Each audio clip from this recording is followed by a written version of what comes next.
Hello and welcome to the Daily Comic and Collectible, episode 521.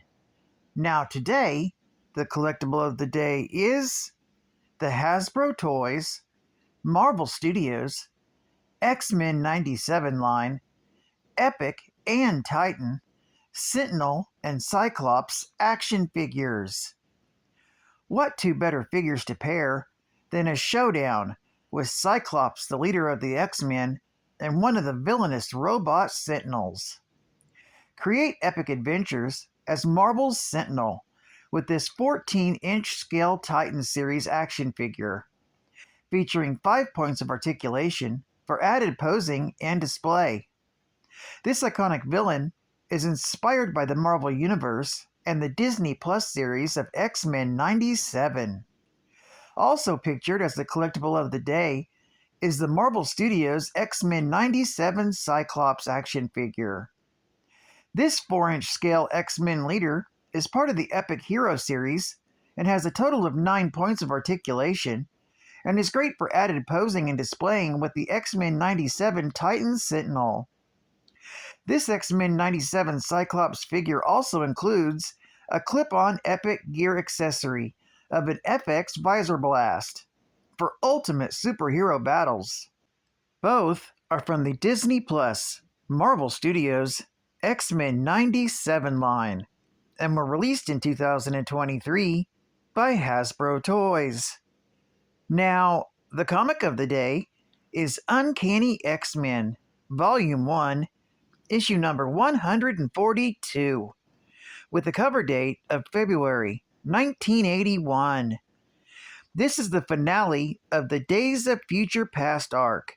If you don't know the comic version of this story, you can click on the link in the description below and watch episode 494, where I covered the first half of this arc, issue number 141. With story by Chris Claremont and John Byrne, art by John Byrne, and cover by Terry Austin. This issue is titled Mind Out of Time.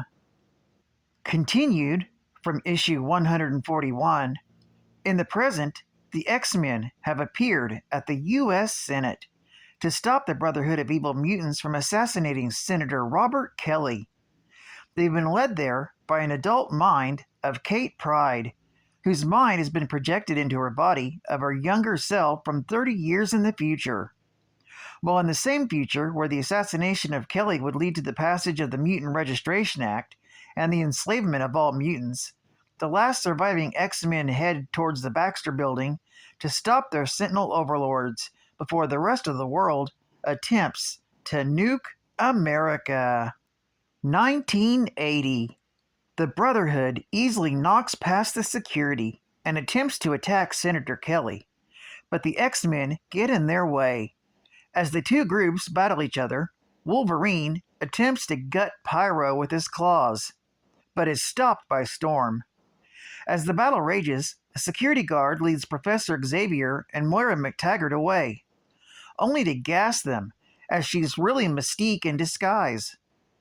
With Xavier and McTaggart as hostages, Mystique checks what their future is like with Destiny.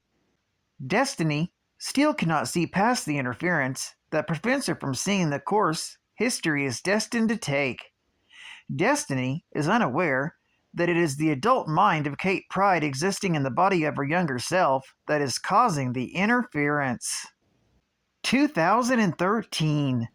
The last X-Men arrive just outside the Baxter Building, former headquarters to the Fantastic Four, and now the primary nerve center of the Sentinel forces that rule America. With Rachel staying behind to watch over Kate's unconscious body, Storm, Colossus, and Wolverine go into action. Storm easily disables the Sentinel that's guarding the door, granting the team access to the building. Once inside, Wolverine uses one of the Fantastic Four's old signal belts to gain access to the private elevator that would lead them to the Fantastic Four's old headquarters. As they ride the elevator up, they prepare to face the greatest challenge of their lives. Back in 1980, As the battle continues to rage, Storm gets down on herself for not being as good a leader as Cyclops, when she failed to see that battling indoors is not going to help their fight. Using her mutant powers, Storm creates a wind that blows the Brotherhood and the X-Men outside of the Senate building, where their battle continues. The battle becomes more complicated with the arrival of the National Guard, with some tanks and soldiers, which the Brotherhood easily exploit. When soldiers arrive with a flamethrower, Pyro uses his powers to turn its flame into a giant fire monster that grabs hold of Wolverine. Storm manages to generate powerful enough winds to blast the flame monster apart before it can seriously harm him. When Wolverine is approached by who he thinks is Nightcrawler, another Nightcrawler lunges at the other and a fight ensues. Unable to tell them apart due to the damage done to his enhanced senses from being burned, Wolverine decides to dive into the middle of the fight with his claws. Storm stops him and manages to order him to put his claws away. Wolverine, hating to be ordered around, complies, but warns Storm that the argument isn't over. They're soon attacked by Blob and Avalanche.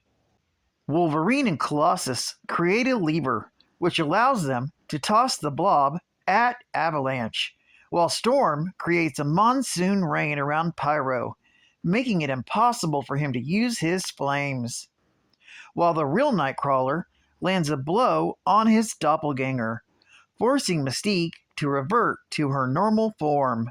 When Nightcrawler notices a resemblance between the two of them, Mystique tells Nightcrawler to ask his adopted mother about it the next time he sees her. When Angel swoops in, it distracts Nightcrawler enough to allow Mystique to escape. Realizing that Kate and Destiny are unaccounted for, the X-Men rush back into the Senate building, hoping that they aren't too late. Back to the Future of 2013, exiting the elevator in the Baxter building, the X-Men spot a Sentinel working at one of the main computers. Wolverine orders Colossus to toss a fastball special. However, as Wolverine is hurtled towards the Sentinel, it detects his presence and incinerates him with a laser blast, leaving nothing but a charred adamantium skeleton. Storm takes down the Sentinel with a lightning bolt. However, more Sentinels enter the room. One impales Storm through the torso with a harpoon. This one is destroyed by Colossus. However, he soon dies as well. While down on the street below, Rachel Summers listens to her friends die and sheds tears, hoping that Kate succeeds on her mission in the past. Back in 1980, Destiny has cornered Senator Kelly in an office within the Senate and is about to shoot him with a crossbow. She's unaware that Kate Pryde is in the room, and just before Destiny can fire the fatal, history-making shot, Kate uses her phasing powers to pass through Destiny.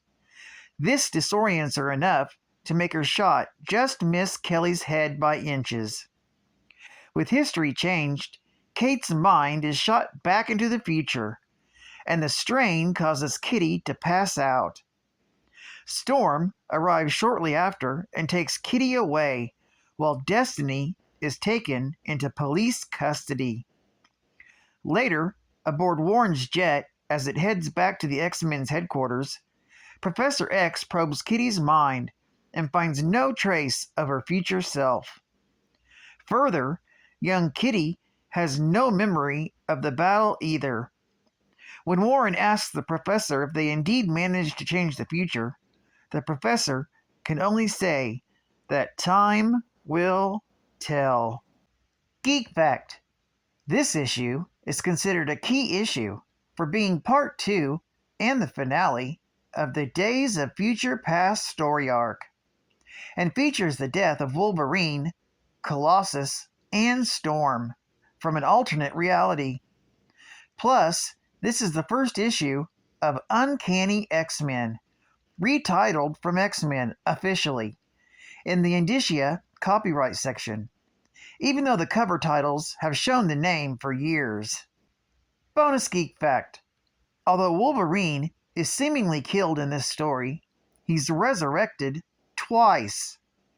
First, he's plucked out of time by the Time Breakers, who recruit him into an all-Wolverine incarnation of the Exiles, in Exiles issue number 85 from October of 2006. He sacrifices his life to defeat Brother Mutant and is returned to the exact moment before his death in Exiles issue number 86 from November of that same year.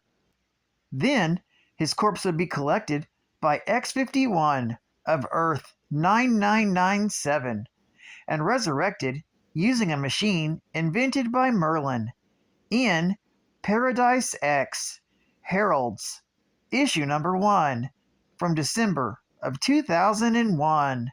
Flashback fact: the 2014 film X-Men Days of Future Past, directed and co-produced by Bryan Singer, was inspired by this 1981 X-Men storyline, focusing on two time periods.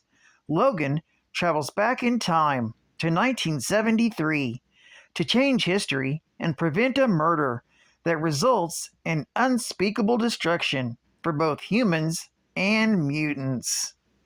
Advertising ad fact: We challenge you! Choose your challenge. Auto chassis, bulldozer, farm tractor, mobile crane, forklift, or go-kart. Plus 2 brand new sets, the motorcycle, and the auto engine. You build them from scratch with gears, pistons, and universal joints that really work. They move and maneuver like the real thing. Each set builds other models too. You can get a spare part set and even a power pack to motorize your models. And then there's Expert Builder Idea Book with lots of plans for fabulous models to build. Ready for a challenge? You're ready for the Lego Expert Builder Series. You gotta build them to believe them. Only from Lego. And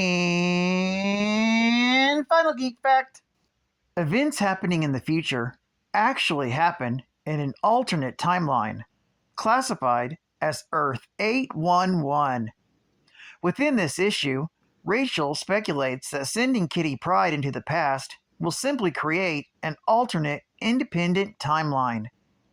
While Rachel is correct about such being the usual outcome of timeline travel, the divergence point for Earth 811 is not Robert Kelly's assassination, but the earlier rejection of Dark Phoenix by her father in X-Men, issue number 136 from August of 1980. And Rachel realizes this by Uncanny X-Men, issue number 199 from November of 1985. Well, I'd like to thank you for joining me for another Daily Comic and Collectible, and I hope to see you again Monday. This is Cat Fan Comics Man, and I'll catch you on the flip. Over and out.